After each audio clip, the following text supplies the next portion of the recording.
그럼 눈 좀 떠보십시다. 저는 떠봤자 그게 그거지만 눈을 한번 크게 떠보시면 또 보이는 것이 달라질 수 있습니다. 아, 준서 좋아. 아주 좋아. 저는 여태까지 농사를 지으면서도 실제로 뭐 어떻게 꽃나무를 키우는지에 관해서 별 관심이 없었습니다. 근데 얼마 전에 한 2주쯤 되었을까요?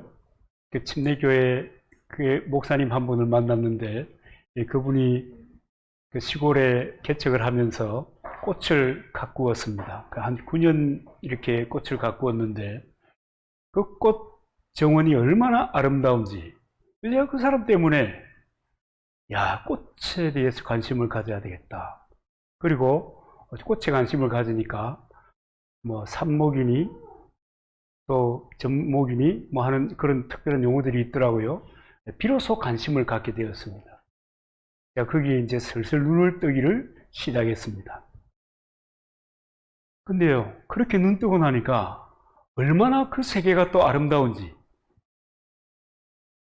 꽃보다 사람이 아름다워. 전 그렇게 생각하면서 늘 살았는데, 꽃이 너무 예쁜 거예요.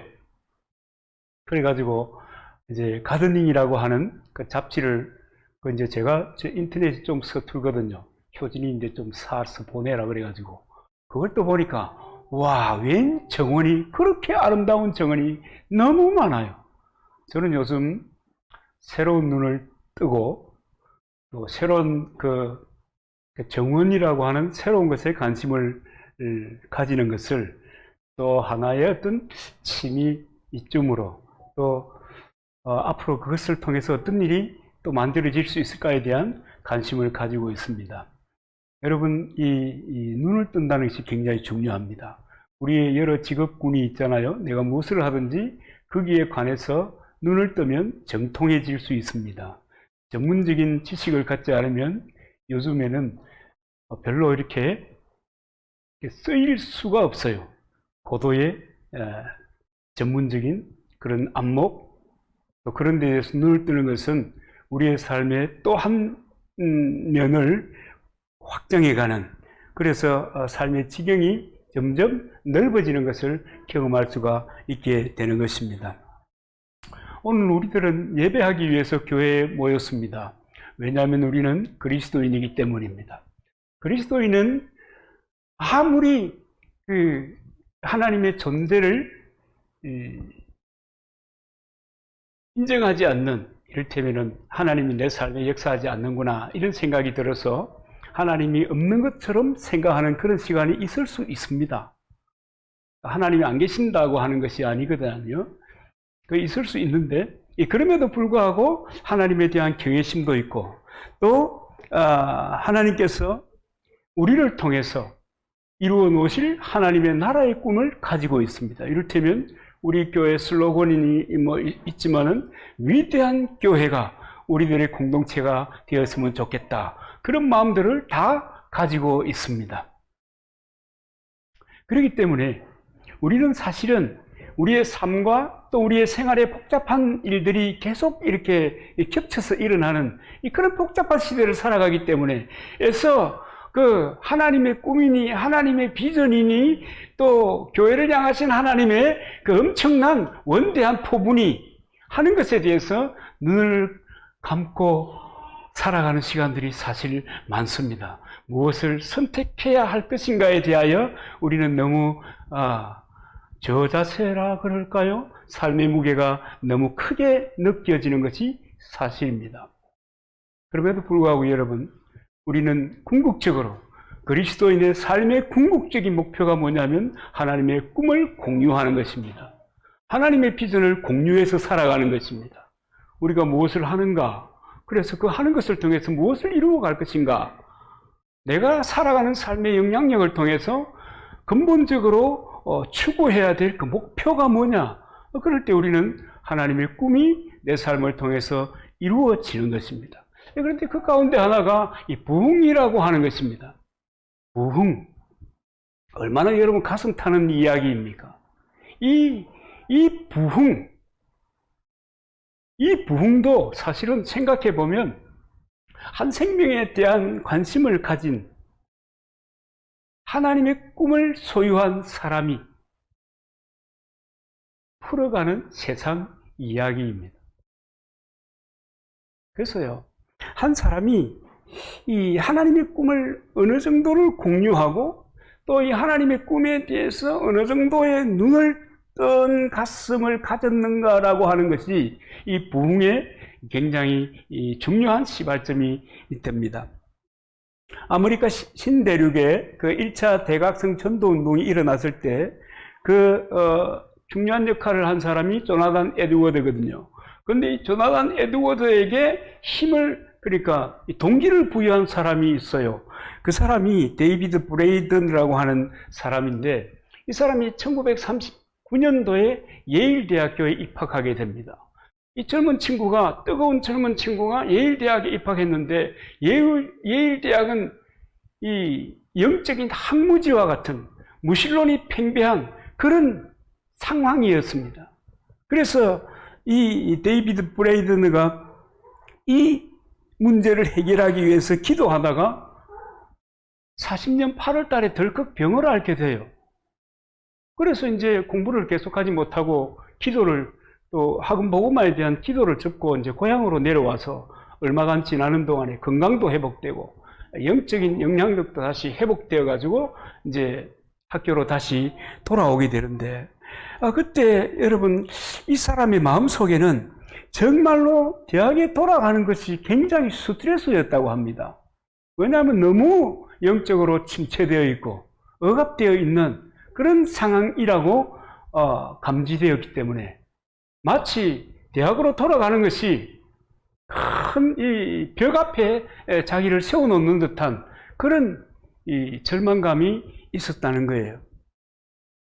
그럼에도 불구하고 용기를 내어서 대학으로 돌아왔고, 그리고 캠퍼스에서 기도 운동을 벌이고 전도 운동을 벌임으로써 이제 제1차 대각성 운동이 일어날 수 있는 부흥의 발판이 마련됐던 것입니다. 처음에는 정말 그 작은 불꽃이었습니다. 성냥불 같았어요. 성냥 알아요? 성냥불 같았어요. 불만 꺼질 것 같았어요. 그런데 이 잠시 붙었다가 곧 꺼질 것 같았던 그 불꽃이 마른 풀에 붙기 시작하니까 그 폭발력이요, 그 부흥의 역사가요 점점 번져나는 거예요. 그래서 예일대학에 시작된 그 부흥의 불길이 그 시대를 사르는 거대한 불꽃이 된 것입니다. 그리고 이 브레이드는 이제 공부를 마치고 인디안 선교를 위해서 떠나게 되는데요. 이 브레이너드의 이 기도와 이 헌신이 조나단 에드워드의 부흥의 불씨가 된 것입니다. 한 사람의 가슴 속에 하나님의 꿈을 품고 한 영혼에 대하여 눈을 뜨기 시작하니까 아메리카 대륙이 변화가 되기 시작했던 것입니다. 하나님은 그를 불꽃으로 삼으셨고 그를 통해서 한 시대를 살렸습니다. 근데 참 재밌는 것은 이 브레이너드가 대단히 내성적인 청년이었다는 거예요. 내성적인 청년이 미국을 복음화하는 엄청난 동력, 불꽃이 되었다는 것, 참 이것이 놀라운 일이 아닐 수 없습니다. 그래서 하나님이 하시면, 하나님이 이끄시면, 하나님의 관심과 하나님의 기대와 하나님의 눈에, 그저 하나님의 꿈에 눈을 뜨면 삶이 이렇게 변화가 되는 것입니다. 기술적인 변화도 적극적으로 일어나는 것입니다. 1802년에 조나단 에드워드의 외손자인 티모시 드와이트가 예일대학교 학장으로 부임했습니다. 이제 얼마간의 이제 시간이 지났죠. 다시 예일대학은 영적인 침체의 늪에 빠져 있었던 것입니다. 그래서 이 티모시 드와이트 학장께서 캠퍼스를 변화시키기 위해서 내가 말씀에 헌신하는 교수가 되어야 되겠다, 이런 결심을 하고 기도하기 시작했습니다. 근데 결과적으로 어떤 일이 일어났는가 하면요, 그분이 지도하던 225명의 학생들 가운데 75명이라고 하는 그 젊은이가 75명이 회심하는 역사가 일어나게 되었던 것입니다. 한 교수의 헌신이 이 미래가 끝이 보이지 않는 젊은이들을 변화시킨 것입니다. 그리고 이 부흥의 열기가 도처에 퍼져나가는데 근처에 있던 프린스턴 대학에도 105명의 학생들 중에 80명이 회심하는 일이 벌어졌고, 그때 그 프린스턴 대학에 그 이시벨 그린이라고 하는 학장이 이런 이야기를 했습니다. 하늘에서 조용히 이슬 내리는 것처럼 하나님의 은혜가 우리에게 임했다. 거의 4주 동안 대학 구내에서 영적이고 영원한 것들에 영향받지 않는 사람들은 거의 없었다. 열정적인 개인 기도의 장소로 사용되지 않는 방 또한 거의 없었다. 그리하여 마침내 누가 신앙에 열심이 있느냐가 아니라 누가 신앙에 열심이 없느냐라는 질문이 나올 지경에 이르렀다. 이것이 하나님의 주신 부흥이다. 여러분, 대단히 놀라운 일 아닙니까? 그리고 이 1806년에 그 유명했던 그 근초더미 기도회라고 하는 그 그룹에 대하여 여러분이 아마 모르지 않으실 것입니다. 근데 그곳에 월리엄 대학의 신입생이었던 사무엘 밀츠라고 하는 청년이, 역시 이제 어린 친구죠. 가슴이 뜨거운 사람 말이죠. 이 친구가 캠퍼스의 부흥을 위해서 친구 5명과 함께 기도하려고 하는데, 그날이 마침 폭우가 쏟아져 가지고 근초더미 이를 모아놓은 창고 속에 들어가서 기도를 하기 시작했습니다. 그곳에서 사무엘 밀처가 모였던 그 5명의 친구들에게 그런 얘기를 해요. 우리가 아시아를 위해서 헌신하자. 우리가 아시아를 위해서 헌신하자.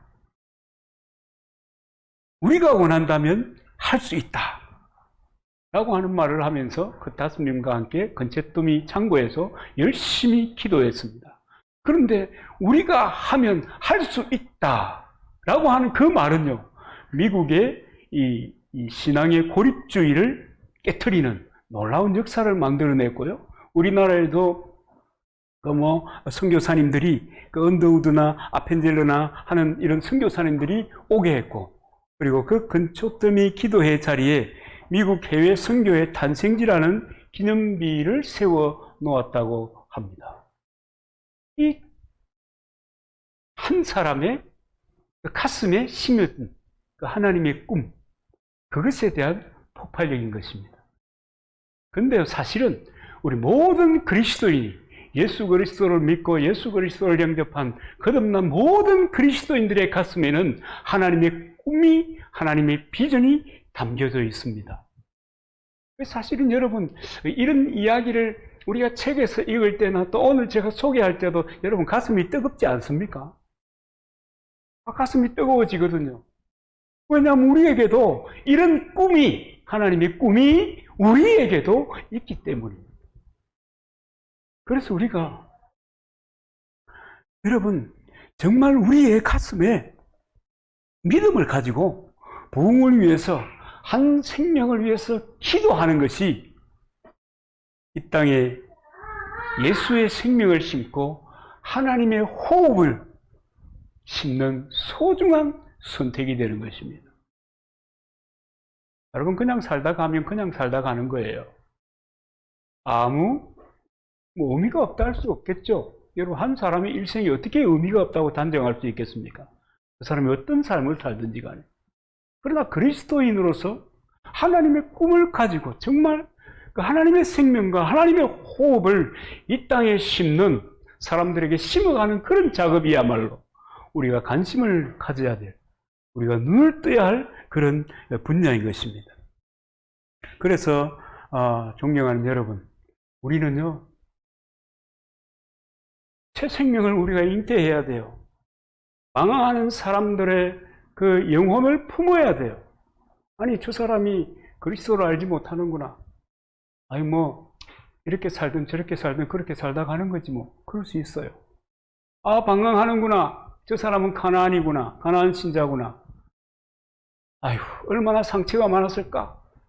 그래, 그 사람의 선택이니 존중해야지. 이러면 안 돼요. 이러면 안 돼요. 이러면 안 되는 거예요. 그 사람을 여러분, 격려하고요. 다독이고요. 오늘 이곳에서 상처받았으면 오늘 저곳에 가면 또 평안을 누릴 수도 있잖아요. 여러분, 인간관계라고 하는 것은 그야말로 관계, 대관계, 사람과 사람 사이거든요. 저 사람에게는 서로 상처를 받고 주고받지만, 그러나 또 다른 사람은 위로와 편안을 주는 거예요. 그렇기 때문에 예수의 생명을 심기 위한 우리의 열심과 수고가 이제 필요하고, 여기에 대해서 눈을 뜨고 정말 내가 무엇을 하든지 간에 그것이 부흥으로 가는 도구가 되어야 될 줄로 믿습니다. 여러분, 그렇게 되어야 됩니다. 가슴에 예수의 새 생명을 심고 기도와 말씀에 젖어드는 삶을 살면 자연스럽게 환상을 보는 거예요. 여러분, 환상을 본다니까 뭘 본다고 생각하세요? 하나님의 꿈이 보이는 거예요. 성경이 무엇을 얘기하고자 하는가라고 하는 이 스토리가 내 속에 들어오는 거예요. 하나님의 이야기가 들어오는 겁니다. 여러분, 성경이 그런 거잖아요. 성경은 하나님의 꿈 얘기입니다. 하나님의 비전 이야기입니다. 인간 구원을 위한 하나님의 파노라마를, 대역사를 기록해 놓은 것이 성경입니다. 여러분, 생명을 위해서 기도하십시다.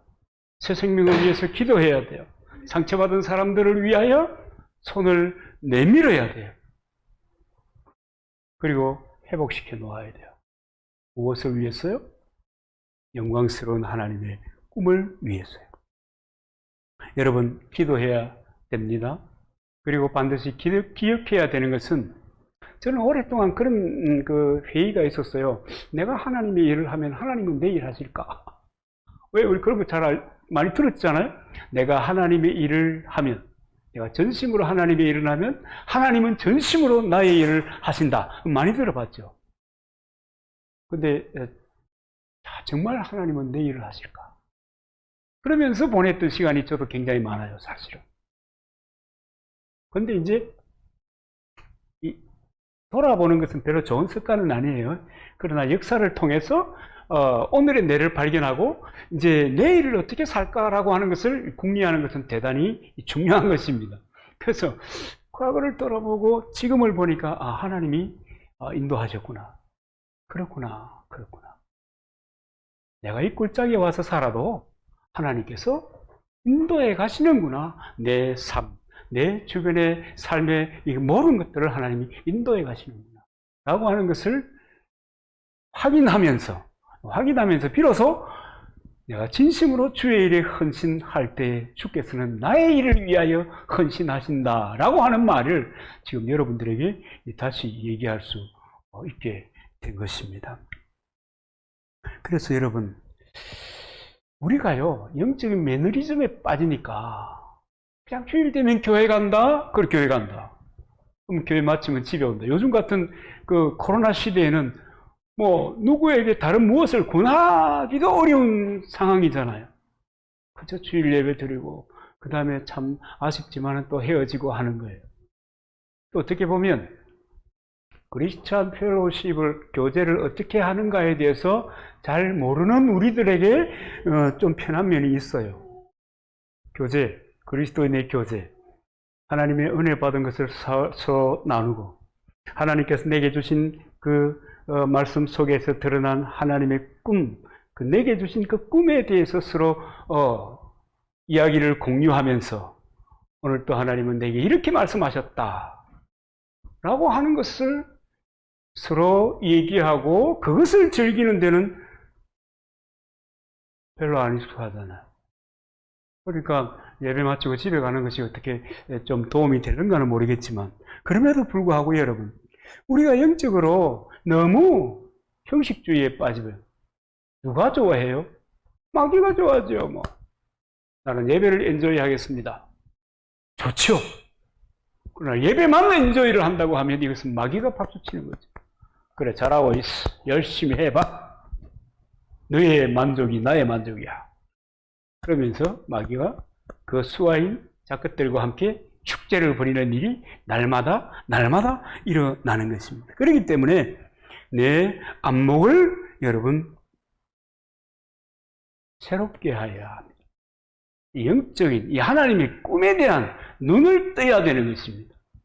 이 눈을 내 삶, 내 생활, 내가 지금 하고 있는 일들과 또 그것을 하나님의 꿈과 연결했을 때 일어날 수 있는 그 갈등들을 생각하면서 눈을 감아버리면 안 돼요. 안 돼요. 여러분, 눈을 떠야 되시기를 바랍니다. 그러면요, 눈을 뜨게 되면, 그러니까 우리의 눈이 바뀌면 어떤 일이 일어나게 되는가? 이 가데스 바네아에서 그 정탐꾼이 출정해가지고 가나안을 돌아보고 왔지 않습니까? 이 사람들을 통해서 눈 뜨게 되면 어떤 것이 변하게 되는가, 어떤 일이 일어나게 되는가라고 하는 것을 잘 보여주고 있습니다. 그 첫째는요, 눈을 뜨게 되면 태도의 변화가 일어나는데 긍정적인 태도를 갖게 된다는 겁니다. 눈이 바뀌면 대부분의 사람들은 실패와 패배주의에서 사실은 살아가고 있습니다. 이것을 벗어나지 못하는 거예요. 그런데 이것으로부터 자유할 수 있습니다. 하나님이 함께 하시면 감당치 못할 일이 없다! 이런 생각을 갖게 되는 거예요. 그렇기 때문에 실패와 패배주의의 환상에서부터 깨고 일어날 수 있습니다. 여러분, 말씀을 통해서, 예배를 통해서, 기도를 통해서 환상을 본 성도들의 모습은 환상이 없는 사람들의 모습과는 너무너무 다릅니다. 살아가는 삶의 모습도 다르고요, 생각하는 것도 다르고요, 다릅니다. 그런데 이 이야기를 민수기 13장과 14장에서 너무 적나라하게 잘 보여주고 있는 것입니다. 이것을 보고 그랬구나, 그러지 말고 우리의 눈이 번쩍 뜨이시기를 주님의 이름으로 축원합니다. 여러분, 타협하는 10명의 정탐꾼들의 태도에 관해서 민수기 13장 31절 2절에 보면 이렇게 기록하고 있습니다. 그와 함께 올라갔던 사람들은 가로되 우리가 능히 올라가서 그 백성을 치지 못하리라. 그들은 우리보다 강하니라 하고 이스라엘 자손 앞에서 그 탄지한 땅을 악평하여 가로되 우리가 두루 다니며 탐지한 땅은 그 거민을 삼키는 땅이요 거기서 본 모든 백성은 심장이 장대한 자들이며 그렇게 얘기하고 있습니다. 여러분, 타협주의자들, 비관주의자들, 여러분 패배와 또 이 실패에 사로잡혀 사는 사람들은 항상 문제를 과장하는 데 대하여 아주 이력이 나 있습니다. 어떻게 해서든지 과장해가지고 내가 그것을 하지 않아도 된다라고 하는 그 내가 세상과 타협하는 이유를 둘러대는 그런 합리화 작업을 열심히 하는 것입니다. 여러분, 가나안 사람을 너무너무 장대해가지고 우린 메뚜기 같다고 얘기하지 않나.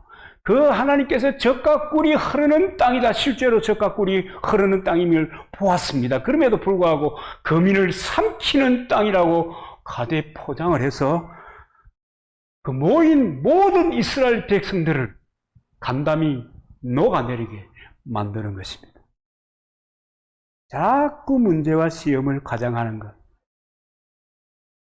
여러분, 문제를 자꾸 크게 만드는 것은 내가 그것과 함께 타협하는 하나의 기술에 지나지 않습니다. 그래서 내가 타협하고자 하는 그 기술이 내가 그 문제를 가재 포장함으로 많은 사람들이 공감을 이루어낸다고 하면 여러분, 모든 사람을 절망에 빠뜨리게 되는 것입니다. 그러므로 이것은 대단히 곤란합니다. 그러나 성령의 역사를 믿고 하나님의 언약을 믿는 이 낙관주의자들, 하나님의 꿈을 소유한 사람들, 이 사람들은 또 이 특징 중에 하나가 말이죠. 하나님의 꿈과 하나님의 비전, 자기에게 말씀을 통해서 역사하셨던 그 얘기를 할 때 역시 과장하는 그런 습관이 있습니다. 그런데요, 하나님의 꿈은요, 부흥에 대한 하나님의 그 메시지는요, 아무리 과장해도 괜찮다. 그렇게 생각합니다. 호랑이를 잡으려고 나섰던 사람들은요, 고양이라도 잡아옵니다. 그렇지 않아요? 원대한 꿈을 가지고 위대한 수고를 하는 사람은 어떤 결과물을 가지고 사람들 앞에 서는 것입니다. 그러나 패배주의자들은 아무것도 없습니다. 그래서 저는 여러분들이 그런 말씀하고 싶어요. 실패하더라도 시도해 보시라. 차라리 실패를 경험하는 것이 낫다. 가만히 있는 것보다. 한번 실패하면 그 다음 어떻게 하는데요? 더 좋은 길이 생기는 줄 믿습니다. 성공했던 사람들 얘기 들어보면 거의 그래요. 하다가 얼마나 자주 망하는지 몰라요. 그런데 그 사람들은 그 망했던 그 경험들을 통해서 성공하는 기술을 체득해 가는 거예요. 그래서 여러분, 망해본 사람은 안 망할 수 있는 길을 찾을 수 있는 능력이 배양이 돼요. 저도요, 작년에 콩 삽목해가지고 전부 다 버렸거든요. 콩이 왜 박테리아, 콩 박테리아 통해서 자라잖아요. 그런데 박테리아를 의존하지 않고 콩을 길러내려고 하면, 그러니까 거름량을 통해서 길러내려고 하면 박테리아의 영향을 안 받아요. 어느 땅이든지 될 거 아닙니까? 근데 그렇게 하려고 하면 먼저 나는 뿌리를 잘라버리고 새 뿌리를 내리면 그게 가능할 수 있다 하는 이야기를 듣고 그렇겠다 싶어가지고 했는데 올해는 성공할지 모르겠어요. 노하우가 생기는 거예요. 삽목의 노하우. 삽목의 노하우, 제가 아는 노하우가 뭔지 아십니까? 삽목이 흔들리면 되지 않는다. 삽목은 건들지 마라. 흔들리도록 하면 안 된다. 실패를 통해서 배운 노하우지 않습니까? 그래서 여러분, 여호수아와 갈렙은 성령이 역사하는 낙관주의자였습니다. 성경은 이 사람들에 대해서 이렇게 얘기합니다. 여호와께서 우리를 기뻐하시면 우리를 그 땅으로 인도하여 들이시고 그 땅을 우리에게 주시리라. 이는 과연 젖과 꿀이 흐르는 땅이라. 오직 여호와를 거역하지 말라. 또 그 땅 백성을 두려워하지 말라. 그들은 우리의 양식이라. 밥이라. 이 밥 표현이 더 좋은데 말라고 그랬는지 모르겠어요. 밥이라. 그들의 보호자는 그들에게서 떠났고 여호와는 우리와 함께 하시느니라. 그들을 두려워 말라. 이 여호수아와 갈렙은 하나님의 꿈에 취한 낙관주의자, 이 사람들은 가나안 사람들이 우리의 양식이다, 우리의 밥이다고 얘기하는 겁니다. 요새는 밥을 두려워하는 사람들이 많습니다. 그죠? 탄수화물. 여러분, 그 탄수화물을 너무 안 먹으면 안 돼요. 내 에너지가 탄수화물입니다. 여러분, 밥은 먹어야죠. 밥을 겁내는 사람이 어디 있습니까? 좋은 탄수화물을 통해서라도 밥을 먹어야 될 거 아닙니까? 밥을 가지고 두려워 떨다니, 이런 황당한 일이 어디가 있습니까? 그런데 이 사람들은 우리의 밥이다, 먹자, 그러는 겁니다. 여러분, 이것이 그리스도인들이 세상을 보는 관점입니다. 이것이 내 앞에 놓여 있는 문제를 보는 우리의 관점입니다. 이렇게 보고 문제를 해석하고 문제를 향하여 적용시켜 가야 되는 것입니다. 아멘입니까? 성경의 얘기가 그렇습니다.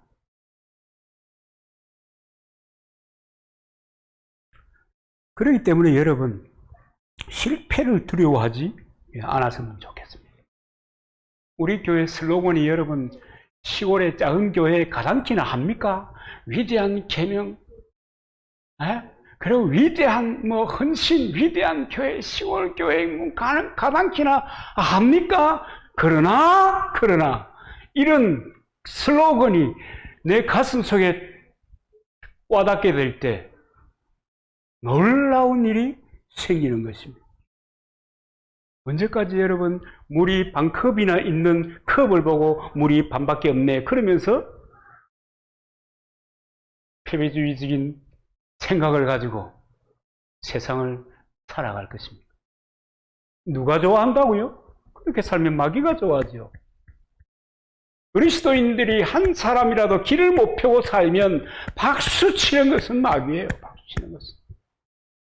어떤 약점이나 어떤 그 부족한 것이 그 사람을 침몰시킬 수 있으면 마귀는 무조건 좋은 거라.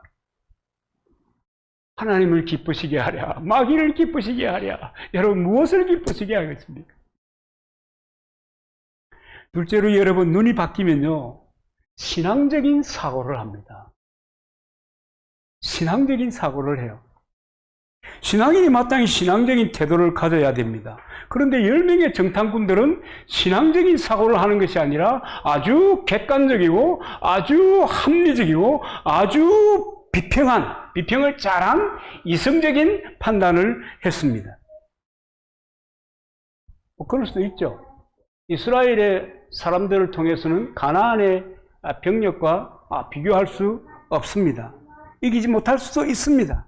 그러나 이 이성적인 판단, 합리적인 판단이 신앙적인 판단과 늘 동일시 될 수는 없는 것입니다. 왜냐하면 이 10사람은, 이 많은 사람들은 하나님이 개입하실 때 어떻게 되는가 하는 것에 대한 것은 빼버렸습니다. 오직 자기가 가지고 있는 능력, 오직 자기가 가지고 있는 경험, 지식, 이것을 통해서 상황을 분석하려고 애를 썼던 것입니다. 하나님이 개입했을 때 어떤 일이 일어나는가? 하나님이 개입하지 않는 상황 속에서 가나안을 보면 정말 버겁고 정말 무겁고 정말 절망적인 상황일 수 있습니다. 우리의 문제가 말이죠. 우리 앞에 놓인 일들이 말이죠. 우리의 미래가 말이죠.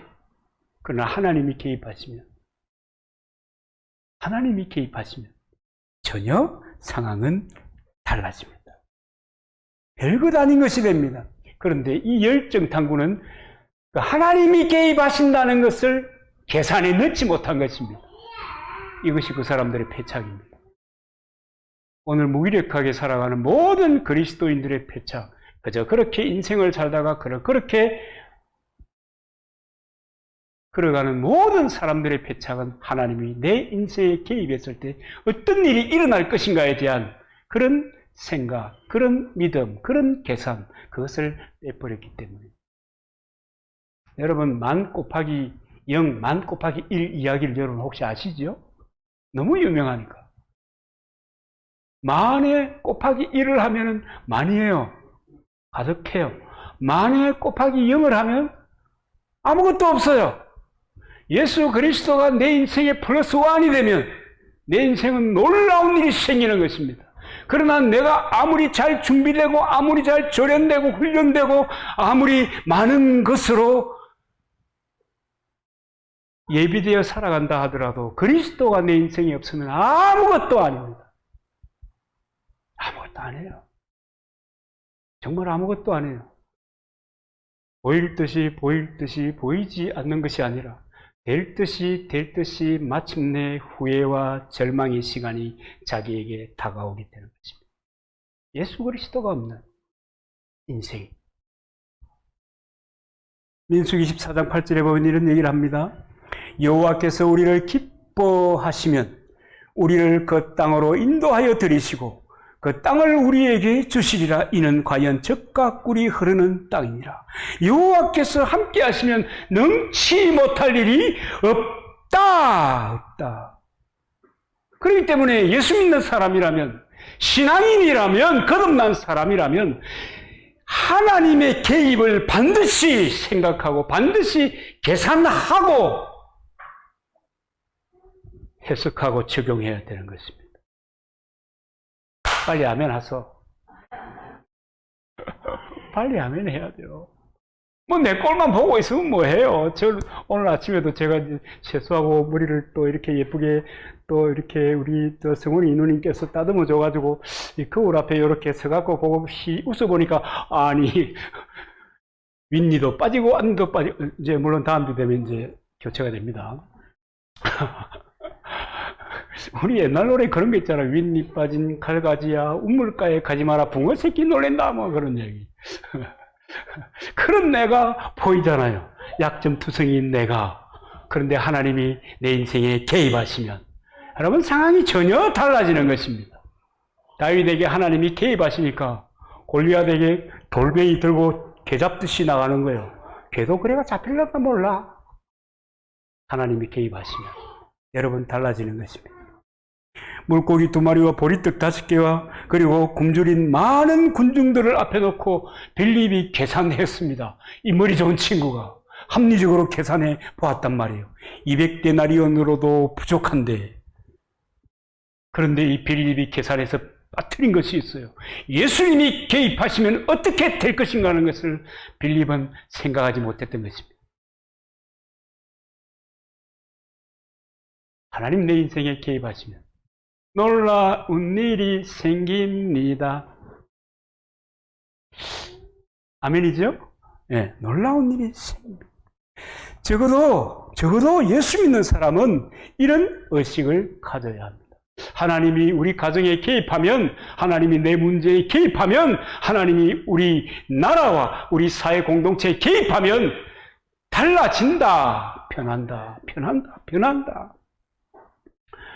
여러분, 내 지략과 내 지식만으로, 내 지혜만으로 세상을 살아갈 수가 없습니다. 이미 조금 살아보면 다 알게 돼요. 그래서 고민하고 갈등하는 거거든요. 다 알게 되는 것입니다. 여러분, 우리들이 자녀의 미래를 생각할 때 늘 관심을 가지는 게 있습니다. 좋은 학교로 가야 될 텐데. 아유, 모든 부모들이 다 그렇게 생각하죠. 그래가지고, 이게 좀, 아이들이 잘 안 돼, 그 공부를 조금 작게, 좀 적게 이렇게 이 성적이 잘 안 나오고 그러면은, 살짝 고민을 하는 거예요. 야, 이거 어떡하지? 그러나 여러분 아니에요. 좋은 학교를 졸업한다고 해서 그 인생이 아름답게, 아닙니다. 하나님이 내 자녀의 인생에 개입하면 내 자녀가 성공적인 인생을 살아가는 거예요. 동의하기가 참 어렵죠? 동의하기가 정말 어렵지 않아요?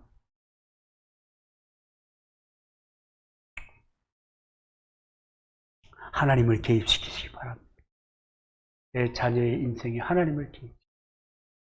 여러분들이 하는 사업에, 여러분이 하는 일에 하나님을 개입시키십시오.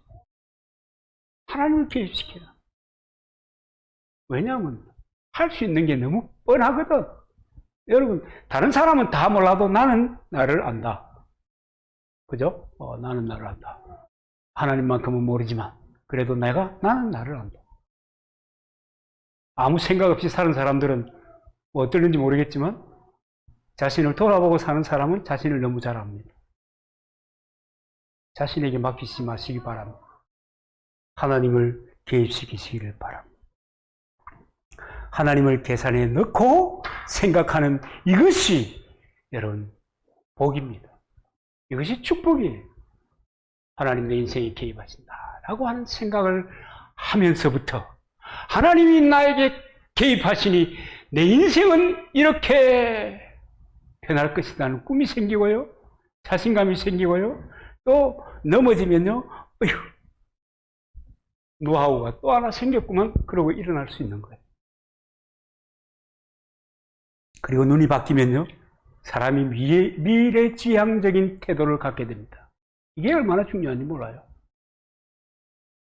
점점점 중년 이상의 나이를 먹게 되면 옛날에 그런 코미디 프로도 있었습니다만은 옛날에는 하고 과거 지향적인 그런 생각을 하게 되고 그런 말들을 하게 됩니다. 왕년에 내가 이랬는데 그러면서. 그런데 왜 왕년을 찾는지 아십니까? 여러분 그거 아십니까? 너무 아프지만 저도 거의 꼰대 수준이잖아요. 그죠? 저는 죄를 알고 있습니다. 왜 왕년을 찾는가 하면 오늘 내놓을 게 없기 때문에 그래요. 오늘 내놓을 게 때문에 그래요. 오늘 내가 말할 게 없는 거예요. 오늘 내가 이루어 놓은 것이 뭐 없는 거예요. 그러니까 옛날에는 왕년에 아이고 어쩔까. 민수기 14장 1절 3절에 이렇게 기록하고 있습니다. 온 회중이 소리를 높여 부르짖으며 밤새도록 백성이 곡하였더라. 이스라엘 자손이 다 모세와 아론을 원망하며 온 회중이 그들에게 이르되 우리가 애굽 땅에서 죽었거나 이 광야에서 죽었다면 좋았을 것을 어찌하여 여호와가 우리를 그 땅으로 인도하여 칼에 망하게 하려는고 우리 처지가 사로잡히리니 우리 처자가 사로잡히리니 애굽으로 돌아가는 것이 낫지 아니하랴. 위기의 순간이 오니까 삶의 문제가 생기니까 백성들이 아론과 모세에게 뭐라고 얘기해요? 애굽으로 돌아가자. 그러나 여러분 과거지향적인 사람은요 미래가 없어요.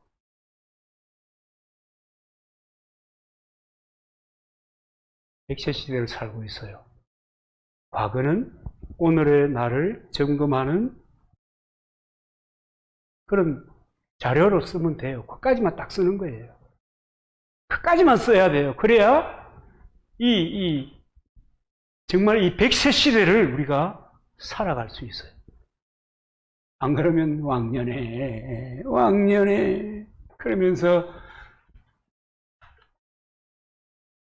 그렇게 살아가게 돼요. 너무 많은 사람들이 그런데 현실에 안주하며 살아가기를 즐기고 있어요. 여러분 현실에 안주하지 마세요. 현실에 안주하지 마세요. 교회 성장학자였던 조지 바나라고 하는 분이 주머니 속에 개구리라고 하는 책을 펴가지고 그때 당시에 미국 사회와 교회를 엄청나게 충격을 주었어요. 미국 이래갖고 안 된다. 망하겠다. 이유는 뭐냐면 그 전자 속에 개구리가 얘기하는 것은 현실에 안주하는 삶을 얘기하는 거예요.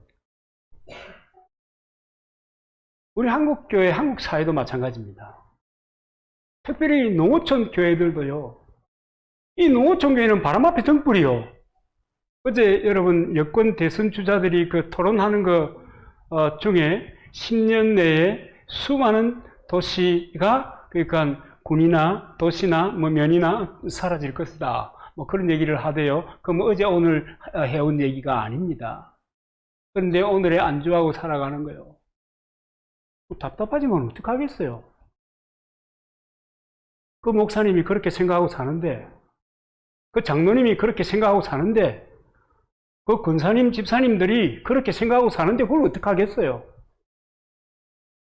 그러나 여러분, 현실에 안주하면 끝입니다. 왜 현실에 안주하는가? 무엇 때문에 현실에 안주하는가? 현실에 안주하는 의미가 뭐냐? 하나님의 꿈을 상실했기 때문에 그래요. 성경이 하나님에 대한 꿈 얘기인데 성경을 읽어도 그것을 보지 못한다는 데 문제가 심각한 거예요. 성경은 하나님의 꿈 얘기잖아요. 인간 구원을 위한 하나님의 비전이 가득 담겨 있는 것이 성경 이야기입니다. 그런데 그것을 통해서 그것을 읽어내지 못하면 성경 10,000번 읽어도 소용없어요. 어떤 친구가 그러더라고요. 로마서와 갈라디아서를 10,000번 읽었습니다. 그런데 당연히 그 친구는 그 하나님의 꿈을 이해한 친구였어요. 그런데 10,000번 읽어도 하나님의 꿈을, 하나님의 비전을 발견하지 못하면 아무런 소용이 없습니다. 현실에 안주하게 되고요. 시간과 함께 소멸되어 버립니다. 도태되어 버립니다. 시간이 문제지. 여러분 우리 교회 공동체도 마찬가지예요. 한국 교회도 마찬가지예요. 다 마찬가지예요. 근데 이 아웃사이드에 있는 교회들, 작은 교회들, 시골 교회들은요. 이게 심각합니다. 심각해요. 근데 그 공동체 교인들이 안주해버리면요. 이런 문제, 하나님의 꿈, 소원, 비전 여기에 눈을 감아버리면요. 먹고 사는 문제 때문에 눈을 감아버리면요. 사회적인 관계 때문에 눈을 감아버리면요. 저와 여러분이 델리트 되는 겁니다. 사라지는 거예요. 지워지는 거예요.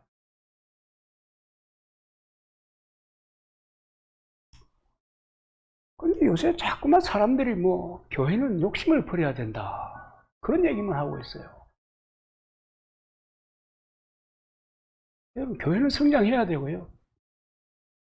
내적으로 교인들은 하나님의 꿈에 취해서 살아야 되고요. 그래야 돼요. 그래야 돼요. 오늘 여호수아와 갈렙의 목소리를 들을 수 있어야 돼요. 갈렙이 그러잖아요. 13장 30절에 우리가 올라가서 그 땅을 취하자 능히 이기리라. 이것이 무슨 말인가 하면은 가나안 땅의 꿈을 잊어버리면 안 된다. 그 얘기입니다. 하나님이 약속하신 이 가나안의 꿈, 이거 잊어버리면 안 된다.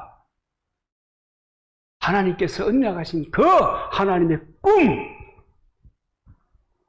이것을 우리가 이루어져야 한다.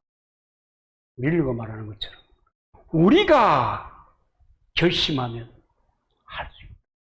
왜냐? 우리는 하나님의 인도를 받는 사람이기 때문이다.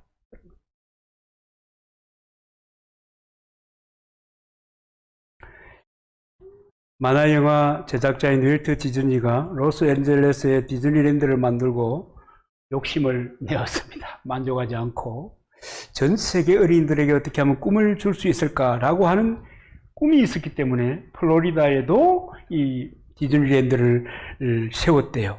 그런데 이 플로리다의 디즈니랜드를 짓고 개장할 즈음에 디즈니랜드가 갑작스럽게 죽게 됩니다.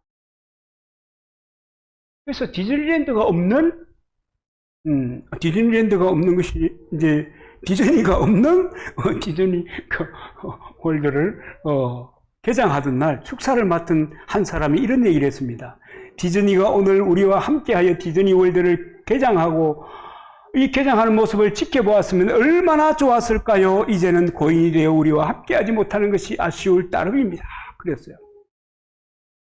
그리고 또 다음에 또 이제 축사하러 나온 사람이 디즈니와 굉장히 친했던 사람이 이렇게 얘기합니다.